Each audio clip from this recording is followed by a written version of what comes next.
السلام علیکم ورحمۃ اللہ وبرکاتہ۔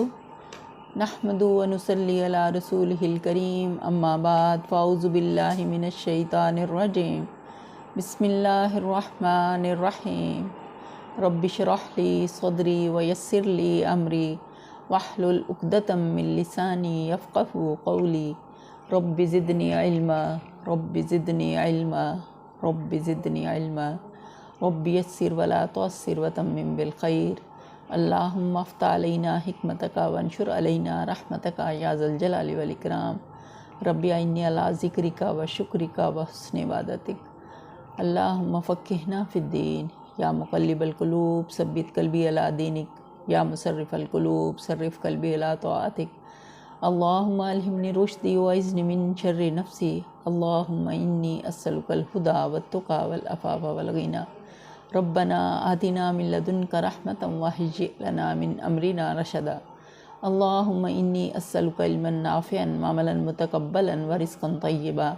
اللہم لا سہل الا ما جعلتہ سہلا وانت تجعل الحزن سہلا اذا شئت۔ رب ارحمہما کما ربیانی صغیرا، رب ارحمہما کما ربیانی صغیرا، رب ارحمہما کما ربیانی صغیرا۔ ہاں جی، آج کا لیسن ہم شروع کرتے ہیں۔ ہم نے کل آیت نمبر 33 تک پڑھا تھا، اور اس میں پہلے وضاحت کر دوں، جو پیچھے ہم نے آیت نمبر 29 تھی، نہیں 29 نہیں 30، آیت نمبر 30 میں لفظ تھا یسفک الدماء، یا کے بعد سین تھی، لیکن جب میں نے ریکارڈنگ سنی تو مجھے ایسے لگا کہ جیسے سین سے پہلے فا ادا ہو گئی، تو اس کو سمجھ لیں کہ زبان کی لٹکراہٹ تھی، تو اصل لفظ ہے یسفک الدماء۔ تو ہم پڑھنے میں ضرور اس بات کا خیال رکھیں کہ ہمارے منہ سے صحیح الفاظ ادا ہوں، خاص طور پہ عربی ٹیکسٹ کہ اس کے حرکات کے بھی بدلنے سے معنی میں فرق پڑتا ہے۔ ہم اپنی تلاوت کو بھی کرتے ہوئے اس بات کا خوب دھیان رکھیں کہ ہمارے لفظ سے وہی نکلے جو اللہ کا کلام ہے، اس میں کچھ بھی کمی بیشی نہ ہو، نہ اعراب کی اور نہ الفاظ کی۔ تو انسان ہونے کے ناطے ہمیں کمی بیشیاں ہیں اور ہو جاتی ہیں بغیر بہت زیادہ کوشش کے باوجود بھی، تو لیکن یہ ہے کہ اس کا اعتراف کرنا ہی انسانیت ہے۔ تو آگے کا لیسن آج ہم شروع کرتے ہیں آیت نمبر 34 سے۔ اعوذ باللہ من الشیطان الرجیم، میں پناہ مانگتی ہوں اللہ کی شیطان مردود سے۔ بسم اللہ الرحمن الرحیم، شروع اللہ کے نام سے جو بڑا مہربان نہایت رحم کرنے والا ہے۔ وَإِذْ قُلْنَا لِلْمَلَائِكَةِ اسْجُدُوا لِآدَمَ فَسَجَدُوا إِلَّا إِبْلِيسَ أَبَى وَاسْتَكْبَرَ وَكَانَ مِنَ الْكَافِرِينَ۔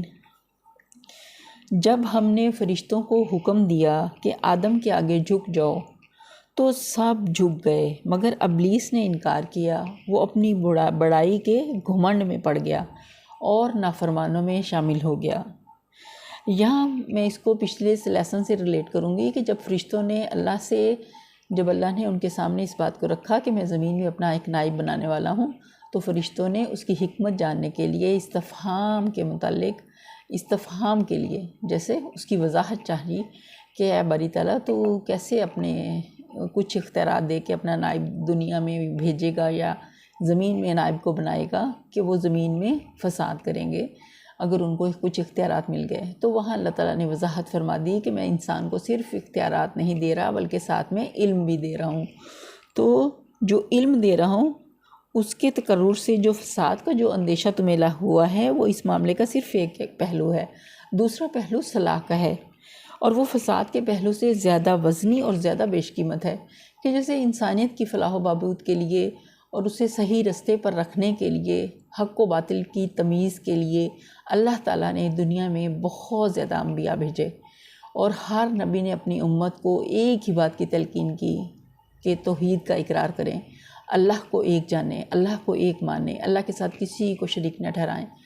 اور ہر طرح کے جو بت ہیں، جو چاہے ہمارا نفس ہو، چاہے لکڑی کے بنے ہوئے بت یا پتھروں کے بنے ہوئے بت ہوں، جو لوگ ان کو الہ سمجھتے تھے، ان کو اس جہالت سے نکالنے کے لیے اللہ تعالیٰ نے متعدد اپنے انبیاء بھیجے اور کتابیں نازل کی، 4 آسمانی کتابیں مشہور ہیں جو ہم سب جانتے ہیں، تورات، زبور اور انجیل، اور آخری کتاب جو اللہ تعالیٰ نے نبی صلی اللہ علیہ وسلم پر نازل کی وہ قرآن پاک ہے۔ تو اللہ تعالیٰ نے قرآن میں ہی بتا دیا کہ اب دین صرف، وہ ساری کتابیں منسوخ ہو چکی ہیں، اس میں بہت زیادہ رد و بدل ہو چکی، اب عمل صرف قرآن پر ہی ہوگا۔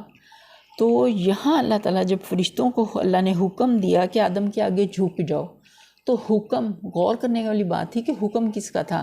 رب کائنات، خالق کائنات، اللہ رب العزت کا تھا، اللہ نے حکم دیا تھا۔ تو کرنے کا کام کیا تھا؟ جیسے ہی اللہ کا حکم ملا ویسے ہی ان کو اپنا اطاعت کے لیے اپنے آپ کو فوراً جھکا دینا چاہیے تھا۔ جن جو تھا، ابلیس جو تھا جس کا ذکر یہاں ہو رہا ہے، وہ فرشتوں میں سے نہیں تھا، آگے قرآن میں ہم پڑھیں گے، وہ جنوں کی جماعت میں سے تھا، لیکن اپنی عبادت کی کثرت کی وجہ سے فرشتوں کا ہم نشین ہو گیا تھا۔ یہ بھی ہو سکتا ہے کہ وہاں صرف ابلیس نہ ہو بلکہ اس کا ایک پورا جتھا، ایک گروہ ہو، اور یہ چونکہ ان کا سردار تھا تو اس لیے اللہ تعالیٰ نے اس کا نام قرآن میں نومینیٹ کیا۔ اور ابلیس نے انکار کیوں کیا؟ وہ اپنی عبادت کے گھمنڈ میں پڑ گیا، اس کو لگا کہ میں کوئی چیز ہوں، جیسے اپنے آپ کو اس نے بڑا سمجھا، انسان کو کمتر سمجھا۔ اس نے اللہ سے تعویل کیا کی؟ جب اللہ نے اس سے پوچھا تو اس نے کہا کہ میں اس سے بہتر ہوں، کہ مجھے اللہ تو نے آگ سے پیدا کیا اور اس کو مٹی سے پیدا کیا، تو میں تو اس سے افضل ہوا۔ تو پھر اس نے آگے ہم دیکھیں گے کہ کیسے وہ انکار کرنے والوں میں سے ہو گیا، کہ فرشتوں کو تو جب حکم ہوا تو وہ فوراً آدم کے آگے جھک گئے، مگر ابلیس نے انکار کر دیا اور کافروں میں سے ہو گیا، انکار کرنے والے لوگوں میں سے ہو گیا۔ ہم آگے بھی انشاءاللہ پڑھیں گے موسیٰ علیہ السلام کے واقعے میں کہ اللہ تعالیٰ نے موسیٰ علیہ السلام سے جب ان کی کوہ طور پہ ملاقات ہوئی تو اللہ نے موسیٰ علیہ السلام سے پوچھا کہ تیرے ہاتھ میں کیا ہے؟ تو اللہ تعالیٰ جانتے تھے کہ ان کے ہاتھ میں عصا ہے، لیکن اللہ تعالیٰ نے موسیٰ علیہ السلام سے پوچھا کہ آپ کے ہاتھ میں کیا ہے؟ تو موسیٰ علیہ السلام جس سے ہم محبت کرتے ہیں نا، اس سے ہم بہت ساری باتیں دل کی کرنا چاہتے ہیں، تھوڑے سے وقت کو بھی غنیمت سمجھتے ہیں اور چاہتے ہیں کہ دل کی ہر بات اس کے سامنے کر لیں۔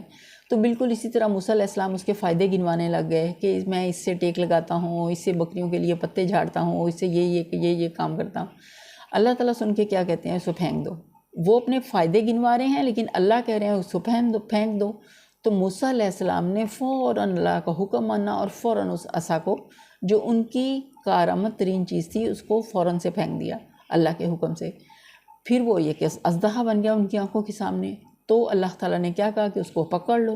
اب وہ اتنا خوفناک اژدہا ہے، ایک دم سے موسیٰ علیہ السلام بھی ڈر کے، ظاہر ہے وہ انسان تھے اور ڈر جانا ایک حقیقی اور فطری عمل تھا، لیکن اللہ تعالیٰ نے کیا کہا کہ میں اس کو اس کی پہلی حالت میں لوٹا دوں گا۔ تو موسیٰ علیہ السلام نے پھر اس کو عصا کو پکڑا، جیسے ہی پکڑا تو وہ پھر ان کی لاٹھی اور عصا کی شکل بن گیا۔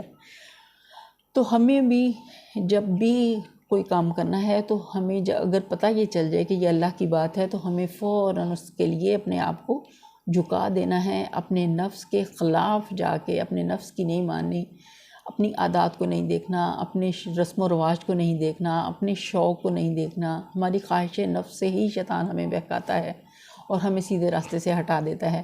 وہ ہر انسان کے لیے صرف ایک ہی کلیہ نہیں آزماتا، بلکہ جس کا جو شوق ہوتا ہے وہ وہیں سے اس پر حملہ آور ہوتا ہے اور ہم اس کے دھوکے میں آ جاتے ہیں۔ اگلی آیت دیکھتے ہیں۔ وَقُلْنَا، اور ہم نے کہا، یا آدم اسکن انت وزوجک الجنۃ وکلا منہا رغدا حیث شئتما ولا تقربا ہذہ الشجرۃ فتکونا من الظالمین۔ پھر ہم نے آدم سے کہا کہ تم اور تمہاری بیوی دونوں جنت میں رہو اور یہاں بافراغت جو چاہو کھاؤ، مگر اس درخت کا رخ نہ کرنا ورنہ ظالموں میں شمار ہوگے۔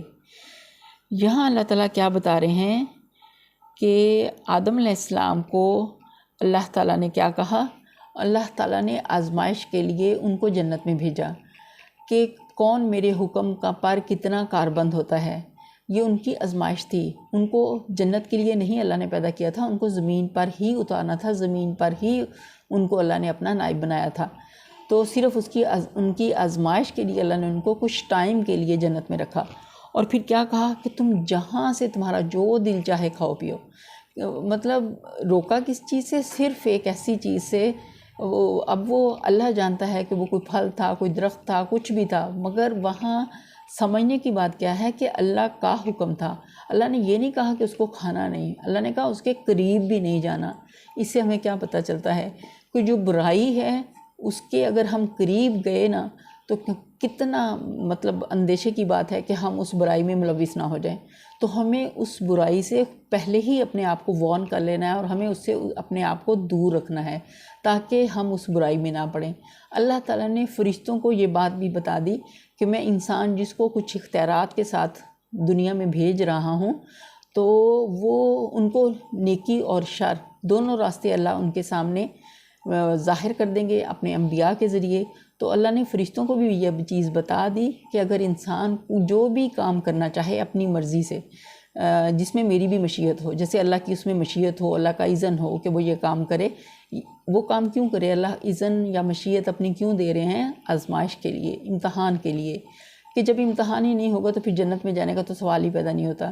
امتحان کے بعد ہی جنت اور دوزخ ہے۔ تو اللہ تعالیٰ نے کہا کہ جب میری طرف سے میں ان کو میری مشیت ہو کہ اگر کوئی نماز پڑھنا چاہے تو تم اس کے لیے سہولت پیدا کرو اور اپنے اپنے جو جس اس میں ہے اپنی مشیت کے تحت ایسا کر لینے کا ہم اس کو موقع دیں، تو تمہارا فرض کیا ہے کہ تم میں سے جس کے دائرے عمل سے وہ کام متعلق ہو وہ اپنے دائرے کی حد تک اس کا ساتھ دے، کہ وہ چوری کرنا چاہے یا نماز پڑھنا چاہے تو اس کے لیے تم اس کے مددگار ہو، تمہیں اس کے لیے سازگار ماحول مہیا کرنا ہوگا۔ وہ کیوں کرنا ہوگا؟ تاکہ ہم اس کی آزمائش کر سکیں۔ تو یہاں بھی اللہ تعالیٰ نے جب آدم سے کہا کہ تم اور تمہاری بیوی جنت میں رہو اور جہاں سے جو دل چاہتا ہے پھل کھاؤ، لیکن اس درخت کا رخ نہ کرنا۔ یہاں اللہ نے نہیں بتایا کہ کون سا درخت تھا، اور صرف جاننا یہ تھا کہ وہ اپنی اس بات پر کتنا اپنے آپ کو قائم رکھ سکتے ہیں۔ لیکن ہوا کیا کہ فَتَكُونَ مِنَ الظَّالِمِينَ، اللہ نے بتا بھی دیا کہ اگر اس درخت میں سے کچھ کھایا تو ہوگا کیا کہ تم ظالموں میں شمار ہوگے۔ ظالموں میں کیوں شمار ہوں گے؟ کہ جب ہم کسی کا حق اس کو نہیں دیتے، ظلم کیا ہے نا، کسی کو اس کا حق نہ دینا، تو جب وہ اللہ کی حدود کو توڑ دیں گے تو پھر وہ ظالموں میں شمار ہو گئے۔ جس چیز سے اللہ نے ان کو روکا تھا وہ اس میں پڑ گئے اور اس سے اپنے آپ کو روک نہ سکے۔ یہ سب کیسے ہوا کہ اگلی آیت میں اس کو یہ وضاحت اللہ بتاتے ہیں، فَأَزَلَّهُمَا الشَّيْطَانُ عَنْهَا، آخرکار شیطان نے ان دونوں کو اس درخت کی ترغیب دے کر ہمارے حکم کی پیروی سے ہٹا دیا۔